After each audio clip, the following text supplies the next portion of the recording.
যুদ্ধ। যখন একটি দেশ আরেকটি দেশের বিরুদ্ধে যুদ্ধ ঘোষণা করে তখন শুধু সীমান্তে গুলি চলে না, ভেঙে পড়ে লাখো মানুষের জীবন। যুদ্ধের প্রথম শিকার হয় সাধারণ মানুষ। কেউ হারায় তার বাবা, কেউ হারায় তার সন্তান, কেউ বা হারায় পুরো পরিবার। মুহূর্তের মধ্যে সুখের শহর পরিণত হয় ধ্বংসস্তূপে।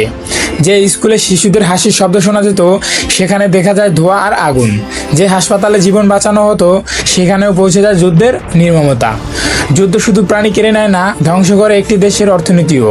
ব্যবসা বন্ধ হয়ে যায়, কর্মসংস্থান কমে যায়, খাদ্য ও ওষুধের সংকট দেখা দেয়। লক্ষ লক্ষ মানুষ নিজেদের বাড়িঘর ছেড়ে শরণার্থী হয়ে অন্য দেশে আশ্রয় খোঁজে। তাদের চোখে থাকে শুধু একটাই প্রশ্ন, কবে শেষ হবে এই ধ্বংসযজ্ঞ? ইতিহাস সাক্ষী, যুদ্ধের শেষে বিজয়ী ও পরাজিতের হিসাব করা যায়, কিন্তু হারিয়ে যাওয়া জীবন, ভেঙে যাওয়া স্বপ্ন আর মানুষের কান্নার হিসাব কখনো করা যায় না। তাই পৃথিবীর সবচেয়ে বড় শক্তি কোনো অস্ত্র নয়, সবচেয়ে বড় শক্তি হলো শান্তি।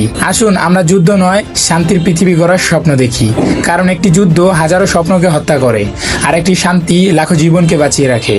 যুদ্ধ ধ্বংস আনে, শান্তি ভবিষ্যৎ গড়ে।